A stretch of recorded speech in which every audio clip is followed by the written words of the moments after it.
श्रीमान सचिव मेघनाथ तिमी सिन्हाज्यूलाई आफ्नो महत्त्वपूर्ण मन्तव्यलाई हार्दिक अनुरोध गर्न चाहन्छु। उहाँहरूले भनेको कुरालाई म सहमत गर्न चाहन्छु। अब रह्यो हाम्रो धेरै युवाहरू नेपालमै कृषि बाहेक अरू कामहरू गर्दाखेरि अलि बढी पैसा आउने, यदि घरबाट ऋण जेन तेन गरेर 2-4 लाख रुपियाँले कि त विदेश जाने नभए आफ्नो गाउँघरको कामको सिजनमा यहाँ बसेर अनि छिमेकी मित्र राष्ट्रमा गएर रोजगारीको बाटो ल्याएर घर व्यवहार चलाउने अवस्था रहेको छ। राम्रो सम्भावना बोकेको कोशी गाउँपालिकामा भैँसी यसको लागि चरण र यहाँहरू एकदम मेहनती किसानहरू हुनुहुन्छ। प्रधानमन्त्री कृषि आधुनिकीकरण परियोजनाको ब्लक विकास कार्यक्रम अन्तर्गत कोशी गाउँपालिकामा भैँसीको ब्लक कार्यक्रम सुरुवात भएको छ। यो वर्षदेखि के गर्यो यसले, यसको कति पैसा दियो, ब्लक सञ्चालन समन्वय समितिले कसरी मानिसहरू छान्यो, यो ब्लक विकास कार्यक्रममा आबद्ध हुन के गर्नुपर्छ, पक्कै पनि हाम्रो भेटनरी हस्पिटल तथा पशु सेवा विज्ञ केन्द्र सुनसरीले जानकारी गराएको छ। सबैलाई जानकारी नहुन सक्छ। अध्यक्ष वार्ड अध्यक्षज्यूहरूलाई म विनम्रतापूर्वक अनुरोध गर्छु कि कृषि फर्म चाहियो कि कृषक समूह चाहियो प्यान नम्बर भएको कि कृषि सहकारी चाहियो, यसरी विधिवत रूपमा हाम्रै वार्ड अथवा कोशी गाउँपालिकामा व्यवसाय दर्ता गरेर प्यान नम्बर लिनुभएको फर्महरू, समूहहरू, सहकारीहरू विधिवत रूपमा दर्ता हुनुभएको यसमा सूचीकृत हुन पाइन्छ। कोशी गाउँपालिकाको कुन कुन वार्ड नम्बर समेटेको छ सरहरूले प्रष्ट रूपमा भन्नुभएको छ। अब यति मात्रै समेटेर हुँदैन, 70 लाख पैसाले मात्रै हाम्रो यहाँको भैँसीको विकास गर्नको लागि अपुग हुन्छ र यो सानो क्षेत्रभन्दा भैँसी पालन हुने ठुलो क्षेत्र समेट्नु पर्छ भन्ने अवधारणा हजुरहरूमा आयो भने, अहिले राम्रोसँग काम गर्नुभयो भने भैँसी ब्लक विकास कार्यक्रमलाई भैँसी जोन विकास कार्यक्रम बनाउनको लागि सङ्घीय कृषि तथा पशुपक्षी विकास मन्त्रालयमा हामी प्रयत्न गर्छौँ। प्रदेश मन्त्रालय, प्रदेशको कृषि मन्त्रालयको तर्फबाट होइन अनुदान भइहाल्यो। भैँसीको स्वास्थ्य पनि अघि भेटनरी हाम्रो डाक्टर पशुपति सरले भन्नुभएको जस्तो यो भैँसीको राम्रोसँग दुधको उत्पादन बढेन, भैँसीबाट राम्रा किसिमका चाहिँ पाडापाडीहरू उत्पादन भएनन्। जसले अनुदान पाउनुभएको वार्ड अध्यक्ष ज्यूहरूसँग हामी जाँदाखेरि अनुदानमा ल्याएको भैँसी सन्तोषजनक छैन भन्ने अवस्था सिर्जना भयो भने जोन विकास कार्यक्रममा जाँदैन। प्रदेश सरकारले पनि भैँसी विकास कार्यक्रमलाई जोड दिने प्राथमिकतामा राखेको छ। यहाँहरूले राम्रोसँग कार्य सम्पादन गर्नुभयो भने भोलिको दिनमा प्रदेश कृषि मन्त्रालयबाट भैँसी विकास कार्यक्रमको लागि के को लागि राम्रो पाडापाडी उत्पादन गर्नको लागि चाहिने चाहिँ नस्लको लागि, यी भैँसीको लागि चरण क्षेत्रको अतिरिक्त आफ्नै घाँस उत्पादन गर्नको लागि, यी भैँसीहरूको रोगहरूको उपचार गर्नको लागि भ्याक्सिनेसन र अरू औषधिको लागि त्यसरी प्रदेश सरकारले सहयोग गर्छ। त्यो अनुसार यहाँले काम गर्नुहोला भन्ने कृषि मन्त्रालयको यहाँहरूसँग अनुरोध छ। अब यो कार्यक्रम कसरी आयो भन्दा प्रत्येक पालिकाहरूमा प्रधानमन्त्री कृषि आधुनिकीकरण परियोजनाको त्यहाँको सम्भावना भएको कृषि बाली अथवा पशुपक्षीतर्फको कुनै एउटा विधामा ब्लक विकास कार्यक्रम सञ्चालन गरिरहेको छ। सबै पालिकाहरूमा छ। बालीतर्फको चाहिँ ब्लक विकास कार्यक्रममा 10 लाख हुन्छ। भैँसी भएकोले हजुरहरूलाई 70 लाख आयो। 70 लाखबाट सूचीकृत हुनुभएका मध्ये समन्वय समितिसँग छलफल गरेर के कार्यक्रम सञ्चालन गर्ने, कसरी गर्ने, कसलाई दिने भनेर चाहिँ उहाँहरूसँग सल्लाह गरेर भेटनरी हस्पिटल तथा पशु सेवा विज्ञ केन्द्रले निर्णय लिएर कार्यक्रम अगाडि बढ्यो। तपाईँ हामी सबैको बिचमा सार्वजनिक सुनवाई भइरहेको छ। पक्कै पनि वार्ड अध्यक्षज्यूहरू र मलाई पनि अझ धेरै किसानलाई दिन पाएको हुन्थ्यो भन्ने पक्कै इच्छा छ, आशा छ। न्यून बजेटबाट 50% सहभागितामा अहिले सम्पन्न गरिएको कार्यक्रम हजुर हाम्रो आँखामा राम्रोसँग अगाडि बढ्यो भने कोशी गाउँपालिकासँगै भेटनरी हस्पिटल र कृषि मन्त्रालयले समन्वय गरेर यसलाई यसरी अगाडि बढाउँ, यो दुध सङ्कलन केन्द्रलाई यसरी व्यवस्थित गरौँ। हाम्रो सडक यो भनौँ न यो राजमार्गको साइडमा दुध अहिले सङ्कलन गरौँ, भोलि दुग्धजन्य पदार्थ समेत उत्पादन गरेर गाडीहरू आउँदाखेरि अथवा निश्चित बजारमा लगेर बेच्न सक्ने किसिमले बनाऊँ भन्नको लागि अहिले यस समितिमा संयोजक हुनुहुन्छ सञ्चालक समितिको।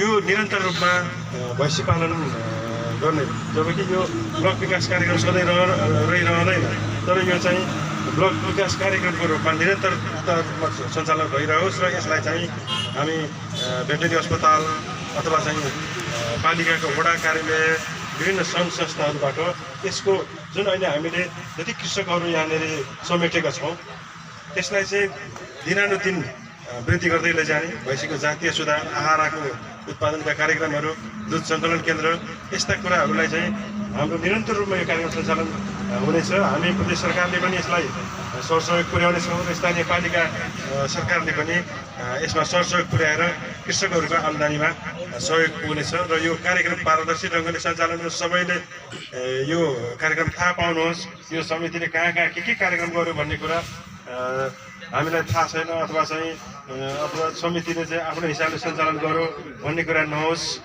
भन्नका लागि पनि हामी सार्वजनिक रूपमा उपस्थित भएका छौँ। हामी जनप्रतिनिधिहरू उपस्थित भएका छौँ र यो कार्यक्रमको सफलताको शुभकामना साथ हामी तपाईँहरूको साथ पनि छौँ भन्दै मेरो 2 शब्द। हाम्रो 70 लाख कार्यालयबाट र 70 लाख हाम्रो किसानहरूबाट 50% को अनुदान कार्यक्रम हो। त्यसमा 70 लाखमा हाम्रो कति किसानले भैँसी किन्यो, कतिले चपाटर किन्यो, कतिले टुटु गाडियो, त्यसमा कसले गर्छ त्यसको नामाङ्कन सहित कति पैसा कसले भएको छ त्यो म सुनाउन गइरहेको छु। सबभन्दा फर्स्ट कृषकको नाम संस्थापन MAN कृषि फर्म, कोशी 4, गोठ सुधार 1 लाख, चपाकटर मसिन एउटा 18,000 र भैँसी खरिद 4वटा 2,40,000 पाउनुभएको छ। त्यस्तै 2 नम्बरमा देव कुमारी उराउँ हिमाल बहुउद्देश्य कृषि फर्म, कोशी 2, गोठ सुधार 50,000, चपाकटर मसिन एउटा 18,000 पाउनुभएको छ। त्यस्तै लाल खङ सतकोची कृषि फर्म, कोशी 4, गोठ सुधार 50,000, चपाकटर मसिन 18,000 र भैँसी खरिद 2वटा छ, जम्मा 1,20,000 पाउनुभएको छ। त्यस्तै हिरा कृषि फर्म, कोशी 3, गोठ सुधार 50,000, चपाकटर मसिन 18,000, भैँसी खरिद एउटा छ 60,000।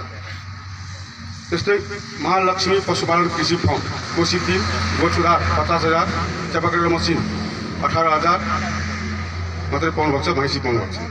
त्यस्तै BB सलिम मिया सलिमा कृषि फर्म, कोशी 4, गोठ सुधार 50,000, चपाकटर मसिन 18,000 पाउनुभएको छ। त्यस्तै राधा कृष्ण पशुपालन केन्द्र, कोशी 3, गोठ सुधार 1 लाख पाउनुभएको छ, चपाकटर मसिन 18,000। त्यस्तै श्री महादेव पशुपालन कृषि फर्म, कोशी 3, गोठ सुधार 50,000, चपाकटर मसिन 18,000। त्यस्तै शिवनारायण यादव कृषि भैँसी फर्म, कोशी 7, गोठ सुधार 1,25,000, चपाकटर मसिन 18,000, भैँसी खरिद एउटा 60,000। त्यस्तै अगुवा कृषक समूह, कोशी 5, गोठ सुधार 50,000, चपाकटर मसिन 18,000, भैँसी खरिद 2वटा 1,20,000। कृषि फर्म बोट सुधार 50,000, सेवा करार मसिन 18,000, भैँसी खरिद एउटा 60,000 र दुध सङ्कलन तथा बिक्री केन्द्र निर्माणमा 12,08,000 हुनुहुन्छ। त्यस्तै कुशवाहा कृषि तथा पशुपालन फर्म कोशी 5 बोट सुधार 1,00,000, सेवा करार मसिन 18,000, भैँसी खरिद 60,000।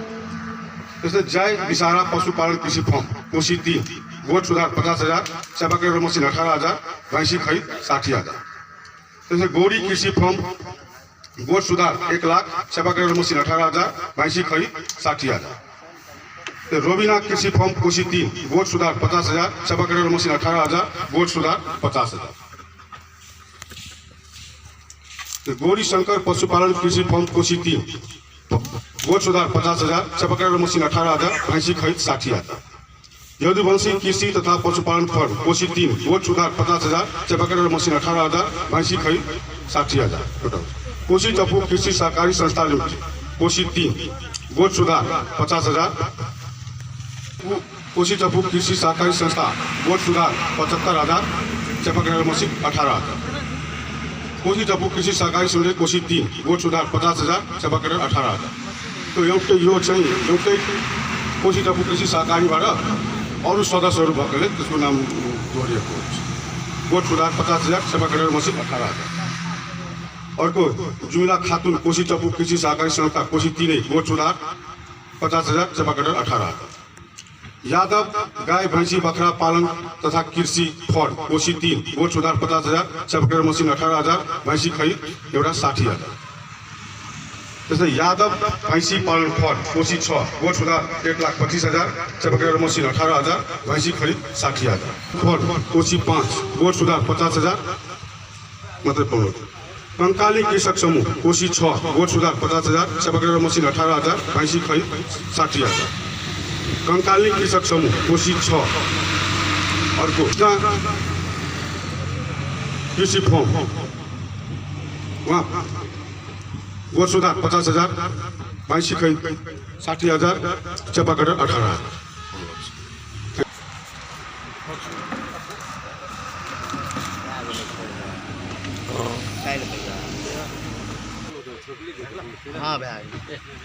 धन्यवाद अर्जुनको।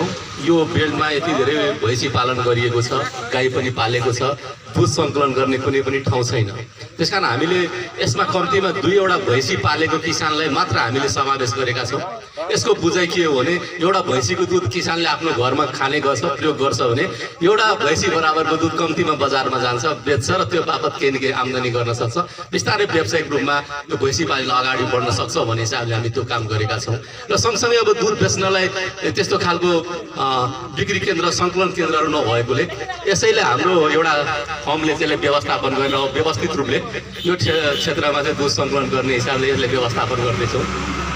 त्यसकारण तपाईँहरूले किसानहरूले नै मागेको जुन कार्यक्रम थियो भैँसी खरिद गर्ने, त्यसपछि च्यापकोट, त्यस पछाडि गोठ निर्माणको यो सबै कामहरू सम्पन्न भएको हाम्रो वडा कार्यालयको सिफारिस, हाम्रो अनुगमन सबैबाट त्यो भएको छ। यसलाई भुक्तानी प्रोसेसमा पनि हामी लगिसकेका छौँ। र अहिले यहाँको बिचमा हाम्रो प्रमुख अतिथिज्यू लगेको अतिथिज्यू हुनुहुन्छ। भैँसी वितरण हातबाट हुन्छ, च्यापकटर मेसिनहरू पनि केही आएको छ, केही ल्याउन बाँकी नै छ होला। त्यो चाहिँ हस्तान्तरण हुने कार्यक्रम भएकोले र यहाँहरूलाई यो कार्यक्रममा कसले कति पायो भन्ने कुरो अब प्रष्ट रूपमा बताइसक्दाखेरि